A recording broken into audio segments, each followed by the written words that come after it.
नमो अरिहन्ताणं नमो सिद्धाणं नमो आयर्याणं नमो वज्रायाणं नमो लोये सव्वसाहुणम्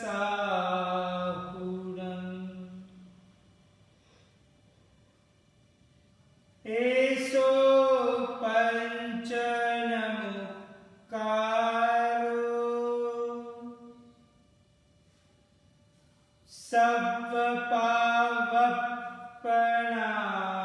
सव्वपावपनाशनो मङ्गलानं च सव्वेसे पढिमं हवै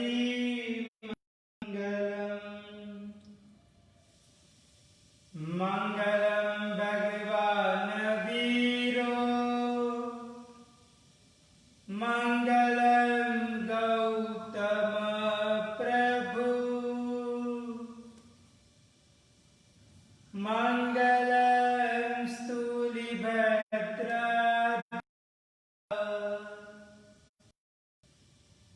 जैन धर्मोऽस्तु मङ्गलम् ओंकार बिंदु संयुक्त नित्यं ध्यायन्ति योगिनः कामदं मोक्षदं चैव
श्रवण हो प्यारे बनो, हो श्रवण हो प्यारे बनो।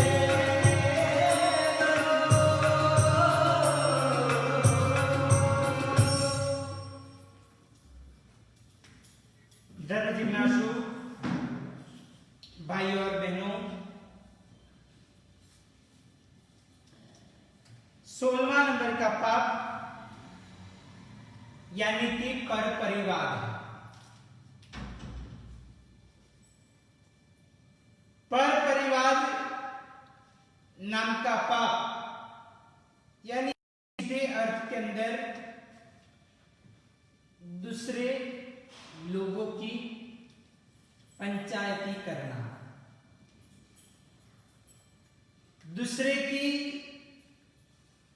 दोषों का विवरण करना,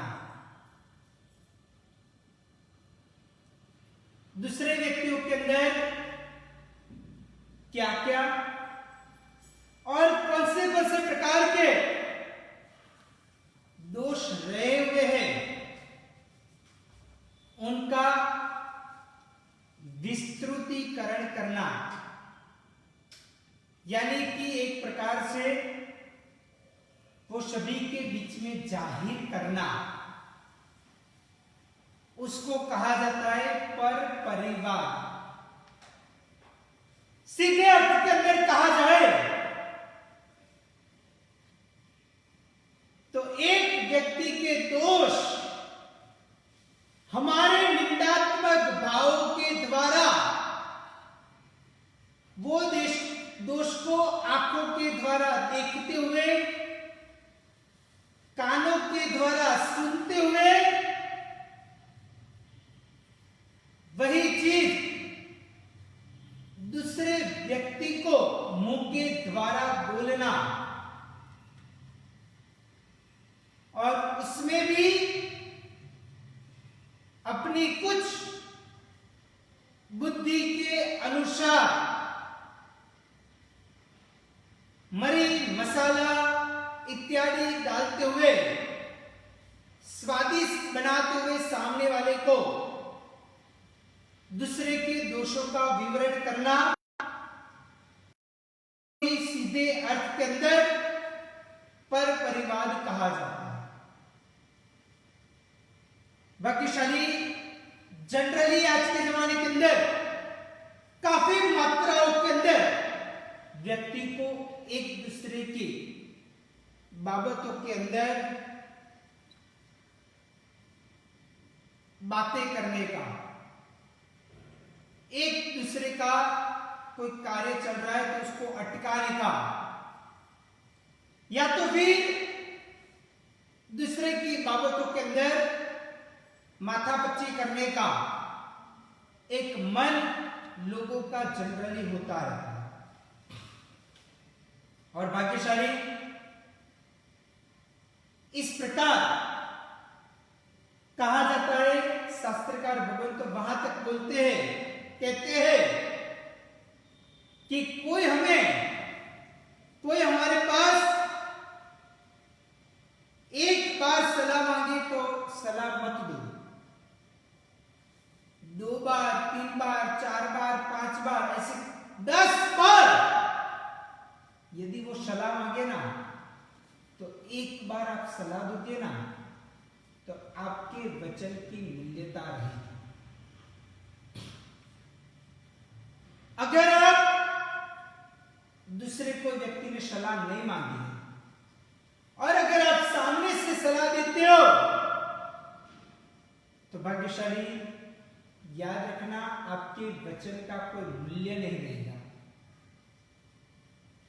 लोगों के मन के अंदर ऐसी एक प्रकार की हमारी छाप बैठ जाएगी कि ये व्यक्ति तो दूसरे के बाबतों के अंदर बोलता ही रहता है। काम बिगड़ का जैसा आदमी हो ना वैसा प्रकार की आपकी भी मूल्यता नहीं बोली जाएगी। और इसलिए ही अपने जीवन काल में जैसे हमें खुद को विचारों के लिए स्वतंत्रता मिली है, बोलने के लिए स्वतंत्रता मिली है और कोई भी कार्य करने के लिए स्वतंत्रता मिली हुई है। और यदि हम कोई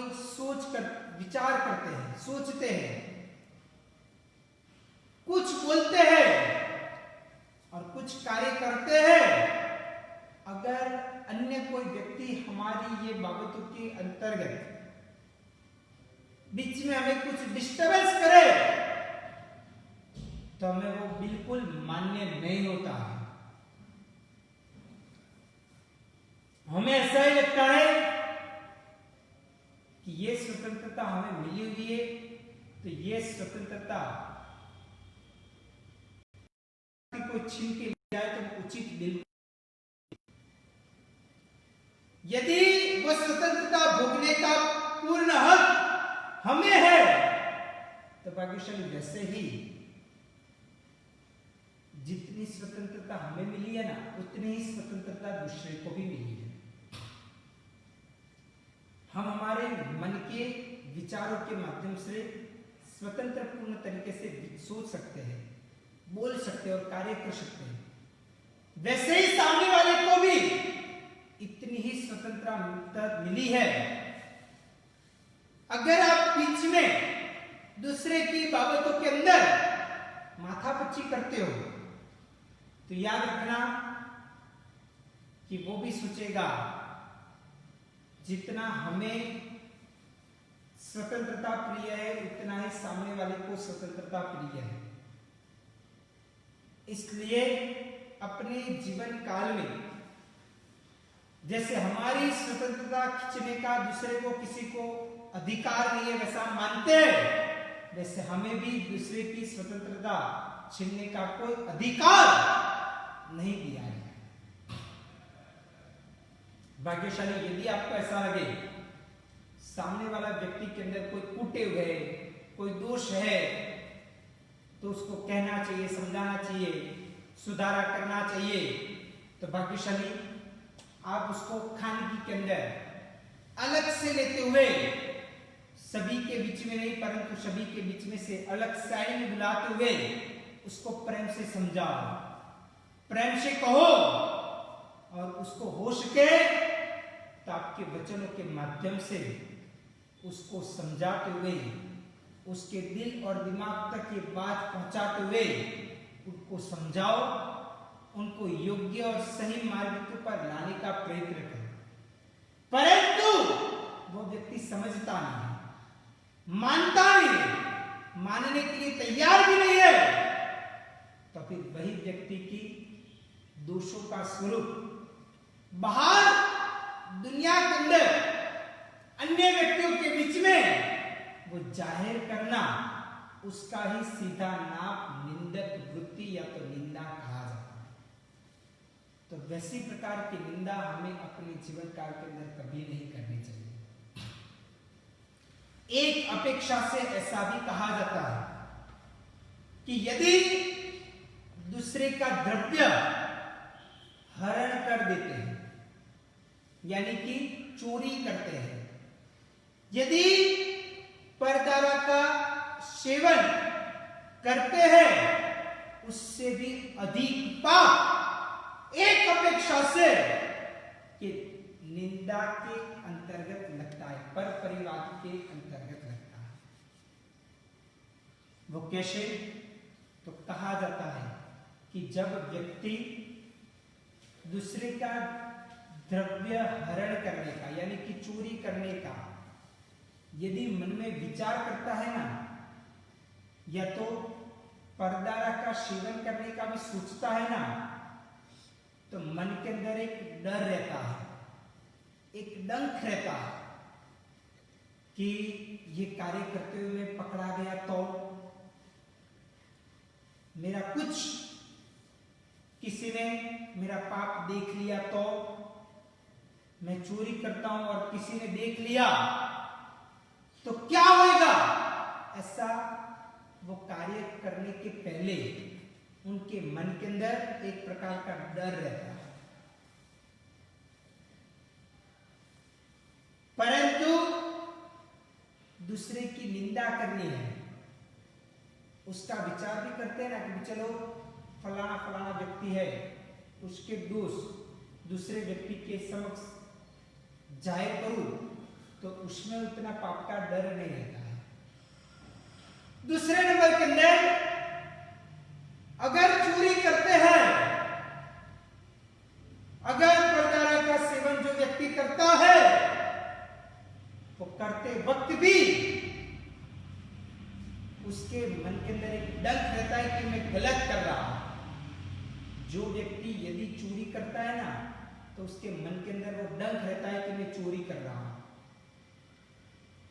पर्दारा का सेवन करता है तो उसके मन के अंदर भी डर रहता है कि मैं ये गलत काम कर रहा हूं, ऐसा मुझे नहीं करना चाहिए। इनका आत्मा, इनका मन ये पुकारता है, परंतु जब वो दूसरे की निंदा करता है ना तब वो डंक अंदर नहीं रहता है, वो डंक व्यक्ति के जीवन काल के अंदर नहीं होता। तीसरे नंबर के अंदर कहा जाए तो जब व्यक्ति दूसरे का द्रव्य हरण करने के पश्चात या तो पर्दारा का सेवन करने के पश्चात मन के अंदर होता है कि मैंने ये गलत कर दिया, मेरे को ये करना नहीं चाहिए था, परंतु मैंने ये गलत कर दिया, तो उसका प्रायश्चित या तो पश्चाताप करने का मन होता है। परंतु दूसरे की निंदा, दूसरे की पंचायती करने के पश्चात उसका प्रायश्चित लेने का मन व्यक्ति को नहीं होता है। इसलिए ही कहा जाता है कि अगर व्यक्ति चोरी करता है, पर्दारा का सेवन करता है, तो उसके मन के अंदर वो करने के पहले, करते वक्त और करने के पश्चात डर रहता है, डर रहता है और प्रायश्चित करने का मन होता है, परंतु निंदा करने के पहले, निंदा करते वक्त या तो निंदा करने के पश्चात व्यक्ति के जीवन काल के अंदर प्रायश्चित लेने का मन उसके जीवन काल में नहीं होता। भाग्यशाली, जैसे कहा जाता है कि सर्प जो होता है, सांप जो होता है, उसका कभी भी भरोसा नहीं किया जाता, क्योंकि सांप ऐसा है कि वो बड़ा भी होता है ना तो भी वो हमें खत्म कर सकता है, और वो सांप छोटा सा होता है जिसको गुजराती के अंदर सापोलिया कहा जाता है, छोटा सा, अगर वो भी होता है तो वो भी सामने वाले व्यक्ति को खत्म कर सकता है, उतना जहर उसके अंदर होता है। इस प्रकार ये निंदा भी ऐसा ही है, चाहे वो निंदा छोटी हो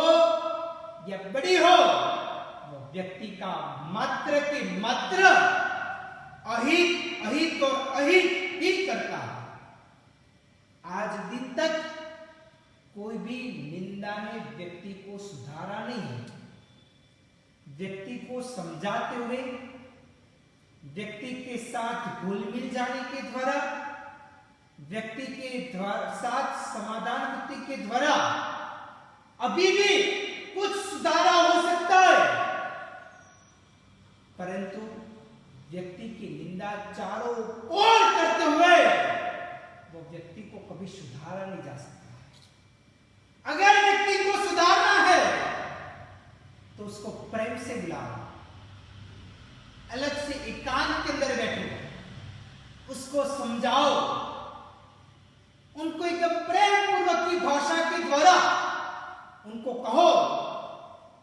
कि करना उचित नहीं है। उसको समझाओगे ना तो वो व्यक्ति भी समझ जाएगा।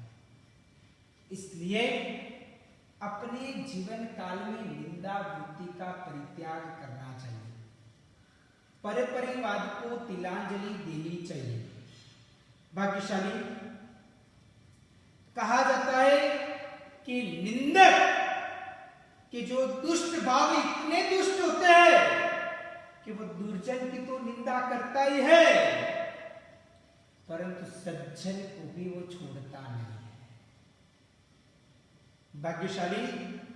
वो निंदा वाला व्यक्ति जो होता है ना,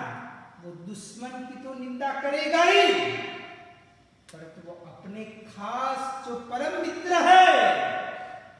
उसको भी कभी भी छोड़ेगा नहीं, उसकी भी निंदा जरूर करेगा। निंदक जिनके अंदर भाव है वो आड़ोस पाड़ोस वाले जो नेबर होते हैं उनकी तो निंदा करेगा ही, परंतु अपने घर के अंदर बैठे हुए साक्षात जिनको घर के भगवान कहा जाए वैसे माँ बाप को भी छोड़ने का वो प्रयत्न नहीं करेगा। निंदा ऐसी कही जाती है कि जो चोर, लुटारू और व्यभिचारी की तो निंदा करेगा ही, परंतु वो साधु संतों को भी छोड़ने का प्रयत्न नहीं करेगा। इसलिए निंदा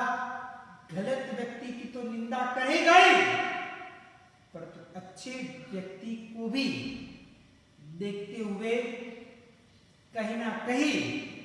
उनके भी दोषों का विवरण चारों ओर करने का प्रयत्न करेगा। इसलिए भाग्यशाली हमें खुद को ही ये समझना चाहिए,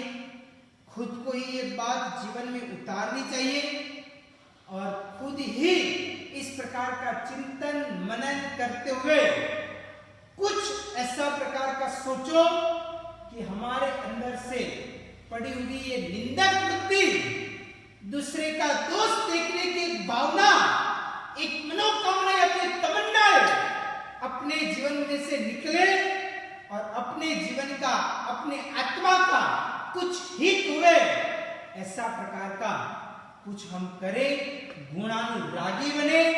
दोष दृष्टि को दूर करते हुए आत्म कल्याण की साधना के ऊपर हम खूब आगे बढ़ते रहे। इस प्रकार की भावना के साथ वितरा की आज्ञा विरुद्ध कुछ भी बोला हो तो मिच्छामि दुक्कडम। सर्वमंगल्य मंगल्य सर्वकल्याणकारिणं प्रधानं सर्वधर्माणां जैनं जयति स